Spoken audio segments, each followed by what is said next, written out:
இப்போ நம்ம வந்து பிரியாணி காடை பிரியாணி செய்ய போகிறோம். அதுக்காக நான் காடை வந்து 6 காடை வாங்கி அதை கட் பண்ணி வச்சுருக்கேன். அதுக்கு என்னென்ன தேவைங்கிறத நான் குக்கரில் போடுறப்ப காமிக்க காடையை கட் பண்ணி க்ளீன் பண்ணி வச்சுருக்கேன்.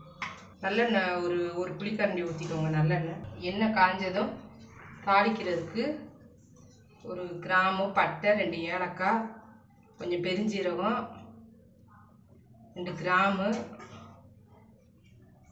ரோஜா இதழ் கொஞ்சம் எடுத்து வச்சுருக்கேன் தாளிக்கிறதுக்கு. இப்போ நாம் அதை தாளிக்கிறதுக்கு பிரியாணி எல்லாம் ஒன்று போடுவோம்.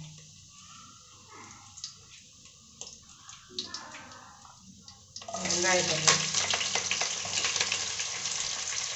பல்லாரி வெங்காயம் கட் பண்ணி வெங்காயம் நல்லா கொஞ்சம் நல்லா பொன்னிறமாக வரட்டும். வெங்காயம் இன்றைக்கி 1 கிலோ அரிசி பிரியாணி ரெடி பண்ணுறேன். ஒரு 2 தக்காளி, பெரிய தக்காளியை எடுத்து அதை மிக்ஸி ஜாரில் போட்டு அரைச்சி வச்சுருக்கேன். அந்த தக்காளி பாருங்கள்.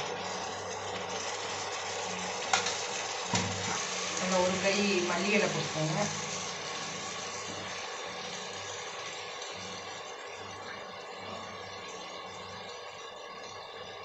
புதினா இலை ஒரு கை,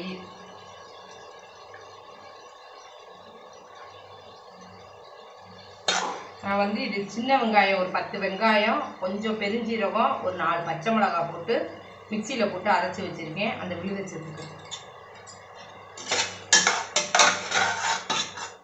இஞ்சி பூண்டு பேஸ்ட் ஒரு 2 ஸ்பூன் போட்டுக்கோங்க. பெரிய ஸ்பூன் 2 ஸ்பூன் நல்லா நெய் போட்டுருங்க. பிரியாணிக்கு நெய் தான் நல்லா டேஸ்ட்டாக இருக்கும்.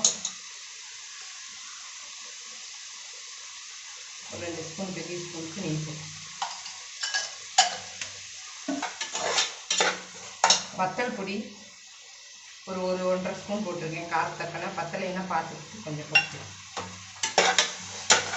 கொஞ்சம் உப்பு போட்டுருங்க. தேவைன்னா பிறகு அரிசி போட்டு பிறகு உப்பு சேர்த்துக்கலாம். நான் 1 ஸ்பூன் லெமனு, ஒரு சின்ன லெமனை பிழிஞ்சு வச்சுருக்கேன். அந்த சாரை ஊற்றிடுறேன். லெமனு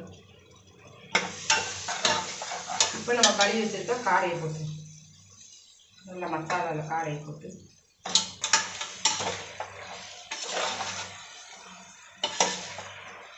நம்ம கொஞ்சம் தயிர், பிரியாணிக்கு கொஞ்சம் ஒரு புளிக்கரண்டி அளவு தயிர் ஊற்றி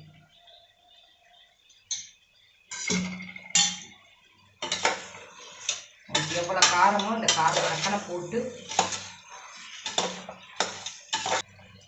கலருக்காக கொஞ்சம் டேஸ்ட் இருக்கும், கலர் இருக்கும். கொஞ்சம் நம்ம பிரியாணி பொடி ஒரு 1 ஸ்பூன் பிரியாணி பொடி போட்டு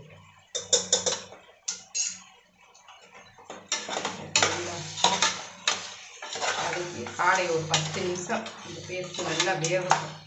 வந்ததுக்கப்புறம் நம்ம அரிசி போட்டு ஒரு அரை முடி தேங்காய் பால் எடுத்து வச்சுருக்கேன். அந்த தேங்காய் பால் ஆட் பண்ணி மூடி வச்சுருவேன். ஒரு 10 நிமிஷம் வேகட்டும். இந்த காடை நல்லா மசாலா பிடிக்கும்.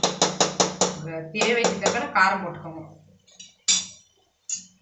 சிம்மில் வச்சுருங்க. ஒரு 10 நிமிஷம் வேகட்டும். இது கொஞ்சம் 10 நிமிஷம் ஆயிடுச்சு. நம்ம குக்கரை திறந்து பார்க்கலாம்.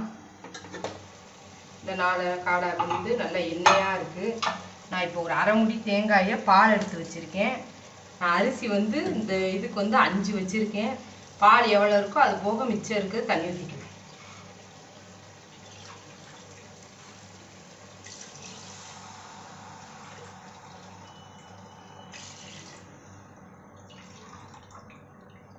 ரெண்டே கால் இருக்கு பால்.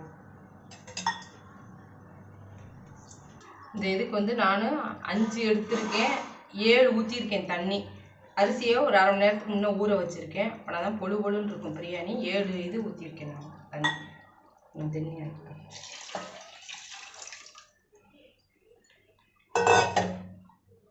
வேணா நீங்கள் ஒரு அரை ஆளாக்கு வேணா நல்லா கொதிச்சு வரவும் உப்பு பார்த்துட்டு அரிசியை போட்டுருவேன். நல்லா கொதிச்சிருச்சு. கிண்டி கிண்டி விட்டு உப்பு இருக்கான்னு பார்த்துக்கோங்க. உப்பு இல்லாட்டா கொஞ்சம் போட்டுக்கோங்க. கரெக்டாக இருக்குது. நான் அரிசி போடுறேன்.